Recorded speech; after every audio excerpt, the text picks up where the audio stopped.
Hello दोस्तों, welcome back. एक बार फिर से स्वागत है आप तमाम लोगों का हमारे इस यूट्यूब चैनल के अंदर। आइए दोस्तों, बात करेंगे इस वीडियो के अंदर एआईएमआईएम के पार्टी की जानिब से अभी तक सूची जो है वो जारी नहीं हुई है। और नामांकन का जो आखिरी डेट है, आखिरी तारीख है, वो कल यानी कि 8 तारीख जो है वो आखिरी डेट है।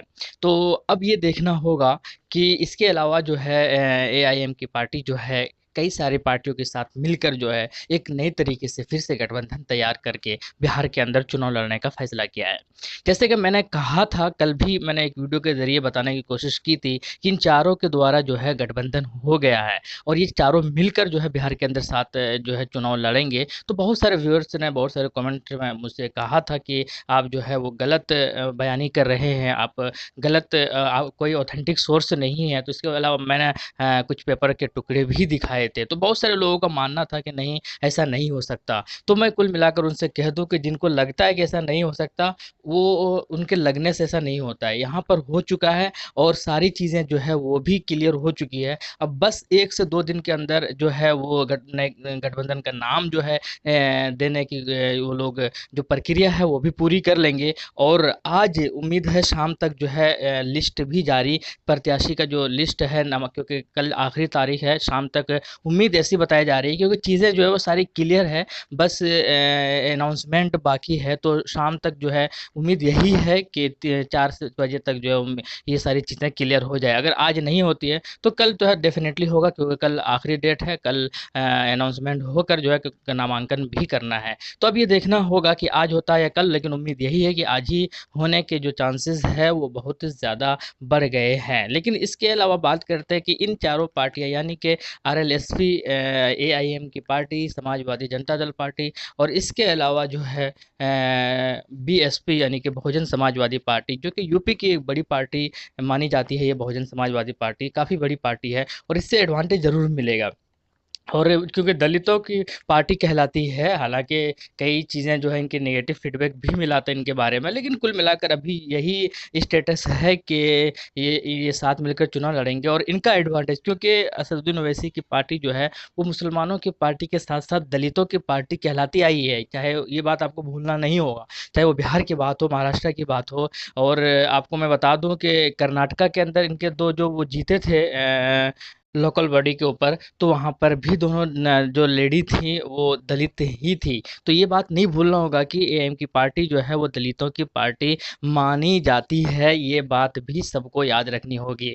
अब बीएसपी के जुड़ जाने से जो है एक तरीके का मुहर लगने वाला है कि सही माने में, या और वो जो दलितों का जो कुछ परसेंट जो कि नहीं मानते थे एआईएम को, शायद अब वो जो है इनको भी फॉलो करने लगेंगे और इनका एडवांटेज जो है अब आपको बिहार में देखने को मिलेगा। और ना सिर्फ बिहार के अंदर ये गठबंधन, क्योंकि नेक्स्ट टू नेक्स्ट ईयर जो है वो यूपी के अंदर भी चुनाव है, इलेक्शन होना है। अगर यहाँ पर सफलता मिलती है बिहार के अंदर, अगर ये चारों गठबंधन अगर ठीक ठाक सीट ले आते हैं तो, और ये गठबंधन बनी रहती है, तो जो है यूपी के अंदर भी एआईएम की पार्टी को बड़ी कामयाबी मिलने की चांसेस है इससे। इसीलिए यही सारी चीज़ें देखते हुए जो है एआईएम शायद राजी हुई है, एग्री हुई है। लेकिन इसके अलावा मैं कह दूं कि कई पार्टियां जो कि चांसेस थी, जैसे कि प्रोग्रेसिव डेमोक्रेटिक पार्टी की बात की जाए, अलायंस की बात की जाए, कि उनकी उम्मीद तो यही कुछ लोग कयास लगा रहे थे कि वो भी शायद एआईएम की पार्टी के साथ गठबंधन में शामिल हो जाए, ताकि तीसरा जो मोर्चा है उसको और भी ज़्यादा मजबूती मिल सके। लेकिन मैं ये बात क्लियर करता हूँ कि उसका जो है गठबंधन में शामिल होना वो एकदम सिरे से खारिज करते हैं और उसके अंदर शामिल नहीं होगा, ये बात भी एकदम तय है। और उन्होंने यानी कि पप्पू यादव की पार्टी ने भी अपने प्रत्याशी यानी कि सीटों का जो है वो अनाउंसमेंट कर दिया है पहले चरण के लिए।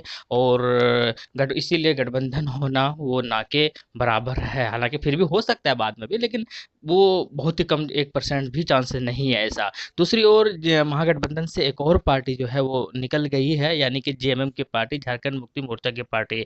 वो जो है झारखंड से वो जो है महागठबंधन के अंदर शामिल थे और उन्होंने कल उन्होंने ये दावा किया है कि हम महागठबंधन को छोड़ दिए हैं, क्योंकि महागठबंधन जो है एक मक्कार पार्टी है, स्पेशली आरजेडी की पार्टी। अब ये देखना होगा कि इसका इफेक्ट ये जो है झारखंड में पड़ता है या नहीं पड़ता है, क्योंकि झारखंड के अंदर जो है वहाँ पर जिसकी सरकार चल रही है हेमंत सोरेन की, उनकी जो वो जो पार्टी है वो भी गठबंधन के अंदर ही है। वहाँ पर भी कांग्रेस और जेएमएम के साथ साथ आरजेडी भी शामिल है। अब ये देखना होगा कि हालांकि वहाँ पर शायद जीत एक भी सीटों पर नहीं मिली थी आरजेडी की, या एक आध सीट पर मिली होगी, मुझे इतना कंफर्म नहीं है, काफ़ी दिन हो गया इलेक्शन से। तो लेकिन कुल मिलाकर ये है कि क्या इसका इफेक्ट जो है झारखंड के अंदर देखने को मिलेगा, क्या वहाँ पर भी गठबंधन टूट जाएगा जी? अगर यहाँ के टूटने से ये भी अभी देखना और इंटरेस्टिंग वाला मामला है। लेकिन कुल मिलाकर बीजेपी ने भी अपना प्रत्याशी घोषित कर दिया है, अपना लिस्ट जारी कर दिया है, और इसके अलावा एआईएम की पार्टी से काफ़ी ज़्यादा लोग इंतज़ार कर रहे हैं कि कब ये इनका नाम घोषणा हो, क्योंकि सबसे पहले अगर किसी ने विधानसभा का नाम घोषणा किया था बिहार चुनाव के लिए, तो वो एआईएम की पार्टी थी। इसलिए इनसे काफ़ी ज़्यादा लगाव और कर भी देना चाहिए, क्योंकि जितना ज़्यादा पहले करेंगे उतना ज़्यादा एडवांटेज मिलेगा। क्योंकि लोगों को जब पता चलेगा कि मेरा उम्मीदवार कौन है, प्रत्याशी कौन है, तो शायद ज़्यादा बेहतर एफिशिएंसी के साथ वो काम करे फील्ड वर्क, और जो है बेहतर रिजल्ट के भी चांसेस और भी ज़्यादा हो जाएंगे। लेकिन खैर वो तो ऊपर पार्टी का फैसला होगा। लेकिन कुल मिलाकर यही है, आज शाम तक, नहीं तो कल तो होना ही होना है, और ये डिक्लेयर हो जाएगा, और शायद एक उसके बाद जो है इन गठबंधन का नाम दिया जाए। तो ये सारी चीज़ें हैं, आप ज़रूर कमेंट सेक्शन में बताइएगा कि कैसा रहेगा ये गठबंधन, ठीक है या फिर हो सके, क्योंकि कुछ लोगों का ये भी मानना था कि बीएसपी पार्टी अच्छी नहीं है, मायावती के साथ गठबंधन नहीं करना चाहिए, धोखेबाज है, ये है वो है। तो खैर आप लोग अपना ओपिनियन ज़रूर दें कमेंट सेक्शन में, कैसा रहेगा ये गठबंधन, और इसका एडवांटेज ज़्यादा मिलेगा या नहीं।